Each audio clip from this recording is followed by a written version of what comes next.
Yang awalnya didiagnosa adalah penyakit kanker di kandungan.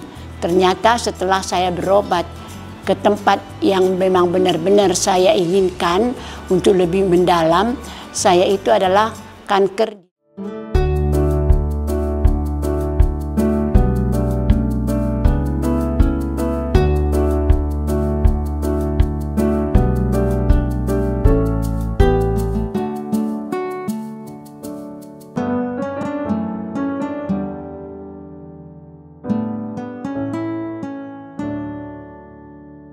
Selamat siang, perkenalkan nama saya Basaria Simanjuntak, umur saya 74 tahun, saya punya putri 1 orang, saya adalah pensiunan dari sebuah perusahaan BUMN.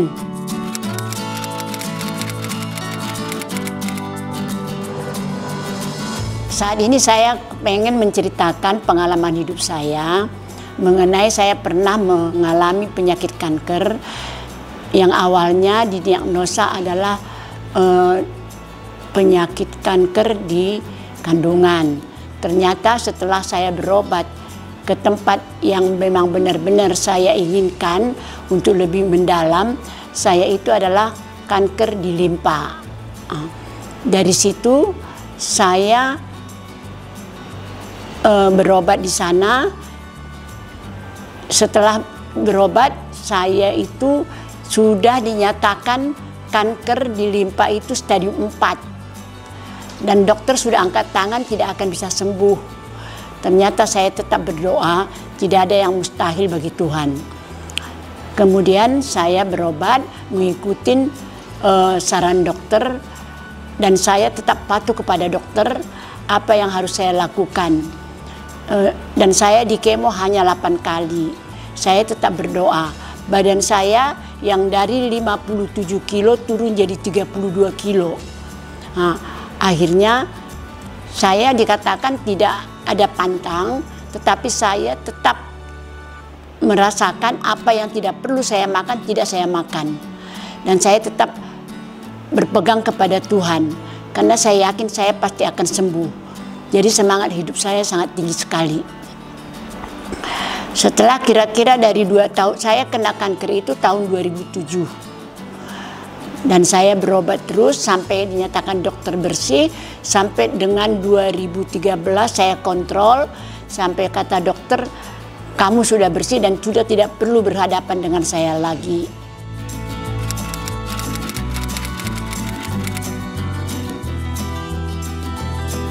Proses pengobatannya berjalan sangat panjang karena saya sudah berkomitmen sebelum saya disuruh dokter tidak bersih, sudah bersih sama sekali, saya tidak akan berhenti. Jadi saya berobat itu kontrol ke dokter selalu diberikan lebih kurang setahun obat. Setelah itu saya tetap kontrol sekali sebulan, sekali 2 bulan, sekali 3 bulan, sampai sekali 6 bulan. Setelah dinyatakan dokter, kamu tidak perlu datang lagi, baru saya berhenti. Karena saya pikir saya sudah tanggung kalau saya tidak mengikuti aturan dokter. Saya yakin ini bukanlah karena kekuatan saya. Ini semua adalah dukungan keluarga, termasuk suami, anak, dan saudara-saudara saya semua. Dengan tidak mengenal jerih payah, mereka selalu mendoakan saya dan memberikan semangat kepada saya. Sebenarnya kalau kita ikutin penyakit kita ini, kita tidak doyan makan. Tapi karena semangat tinggi, saya selalu makan apapun saya telanin saja seperti air. Saya tidak menganggap itu enak atau tidak. Jadi dan saya tidak pernah mengeluh kalau saya itu sakit. Karena saya pikir orang lain tidak merasakan sakit saya. Jadi saya tidak hanya saya berdoa, mudah-mudahan saya sembuh. Dan yang merawat saya itu bisa senang melihat saya. Dan saya tidak pernah mau menunjukkan kalau saya itu merasa kesakitan.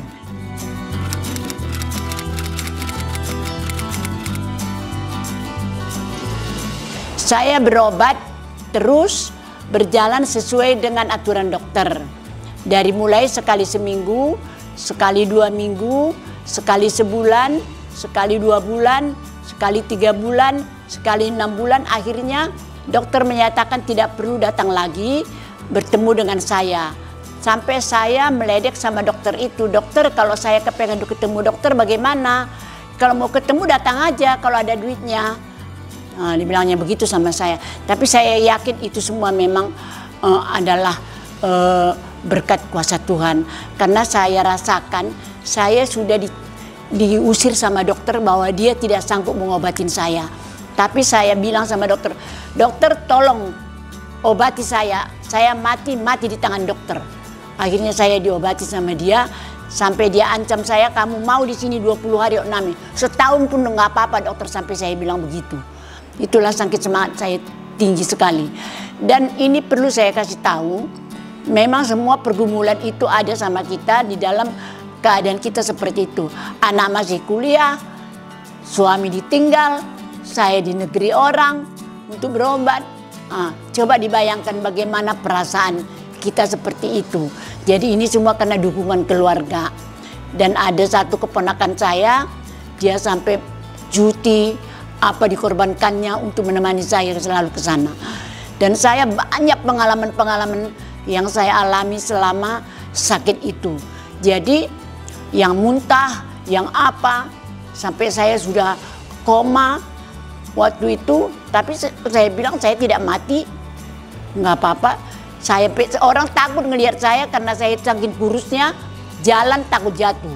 Tapi saya tidak jatuh, itulah semangat saya. Jadi menurut saya, bagi orang yang mengalami penyakit apapun, jangan terus mau merasakan down. Tetap semangat, Tuhan pasti mendengarkan doa kita.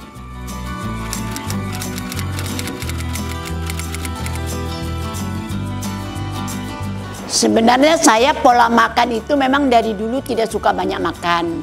Dan sampai sekarang juga saya makan biasa saja, tidak terlalu sesuai dengan selera orang. Kalau memang saya tidak suka, saya tidak makan. Dan walaupun kata dokter pantang tidak makan, semua tidak ada pantangannya. Tapi saya menjaga kalau ini tidak, saya yakin kalau ini kurang bagus, saya tidak mau makan. Terus kemudian yang menurut saya, kita itu hidup ini kita memikirkan diri kita saja. Jangan kita usil sama orang. Jangan kita pikirkan orang lain. Namanya kalau kita itu sudah mengalami seperti penyakit saya sudah merasakan hanya dibilang orang kasihan. Tapi kita yakin dan percaya kalau kita tidak ada hati kita yang jelek sama orang lain juga pasti akan mendoakan kita.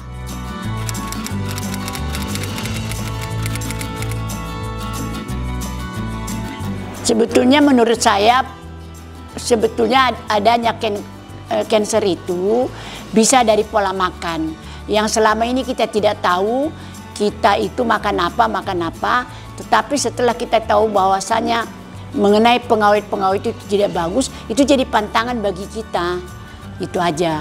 Jadi kalau soal jangan makan ini, semua tidak ada makanan yang diciptakan Tuhan yang tumbuh di dunia ini jadi penyakit.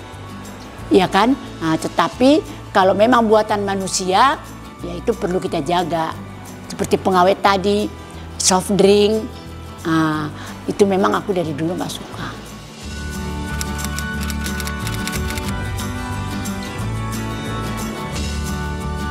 Yang penting kita tidak usah berpikiran negatif sama orang lain. Itu ada, perlu.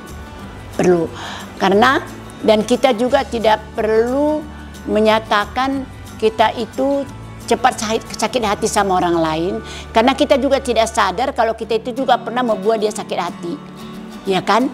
Jadi kalau menurut saya kita bukan sombong, bukan apa, tapi tidak perlu usil lah. Apa yang kita rasa bagus kita kasih tahu. Ada baiknya kalau kita tidak suka kita kasih tahu untuk menasehatin, itu saja. Jadi kalau untuk merasakan istilahnya kita iri atau gimana, itu menurut saya itu jadi penyakit juga, ya kan?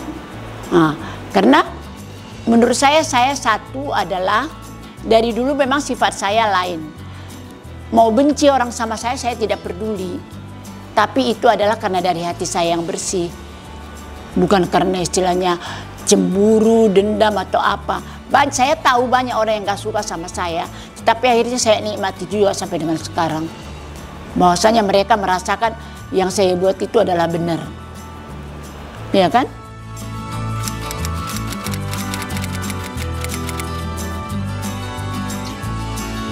Kalau menurut aku sih ya, kanker itu bukan penyakit yang menakutkan. Bukan menakutkan. Tinggal tadi satu memang sekarang ini perlu dijaga pola makan. Jadi tidak menutup kemungkinan tua atau muda orang bisa mengalami kanker. Ya kan? Saya sudah berumur 2007, 57 tahun baru kena kanker. Umur 57. Sudah pensiun, baru kena kanker. Berarti waktu kerja pola makan kita nggak benar. Nah itulah sekarang. Tapi tidak kita sadari, ya kan? Nah, itu yang perlu kita kasih tahu sama orang anak muda lah. Kasarnya jangan terlalu, harus dijagalah dari pengalaman-pengalaman. Karena kita sendiri juga mungkin itulah yang kita lakukan selama ini.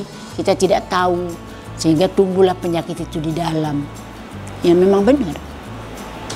Kita kan pergi keluar kota kemana, makan ini, makan itu. Semua kan. Ke anak-anak ini, ke si Lili siapa. Selalu kita bilang jangan terlalu gini kan. Umur 57 baru kena. Karena saya lihat semua pengalaman saya bagi orang-orang yang kanker itu tidak ada di bawah 50. Beda kalau genetik ya, dari bawaan ini. Kebanyakan di atas 50 lebih.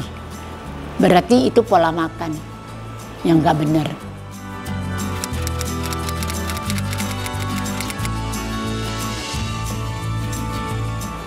Kalau menurut saya memang jelas bagi orang-orang umumnya kanker itu adalah penyakit yang menakutkan. Tapi saya yakin Tuhan pasti mendengarkan doa kita dan tidak ada yang mustahil bagi Tuhan. Jadi kalau saya dulu, saya hanya berserah karena termasuk kanker ini pikirannya tidak boleh bercabang. Kalau saya termasuk orang-orang yang termasuk kuat menghadapi itu. Kalau bayangkan saja kalau anak kita di Bandung kuliah, kita di sana, suami di sini, kita di Medan, suami di sini terlontang-lantung makannya gimana. Kan itu kan pikiran. Jadi itu membuat kita itu jadi makin parah. Jadi semangat hidup kita harus tinggi. Nah itu yang perlu. Semangat saya harus sembuh. Itu aja. Ya kalau nggak tinggi semangat susah.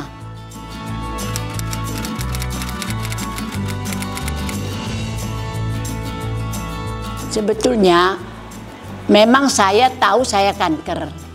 Tetapi saya sempat down waktu saya terlalu waktu sudah nyatakan saya mulai kuat, saya seolah-olah merasa saya sudah sembuh.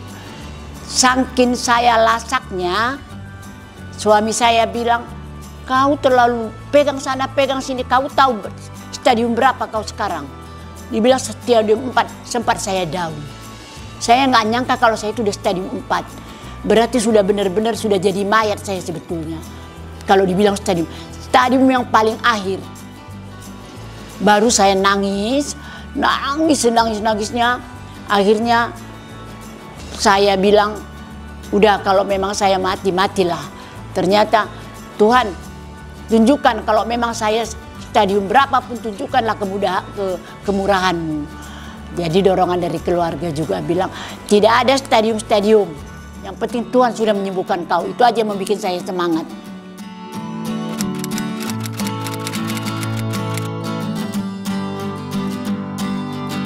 Bagi teman-teman yang mengalami kanker, pesan saya hanya satu, tetap semangat. Tidak ada yang mustahil bagi Tuhan.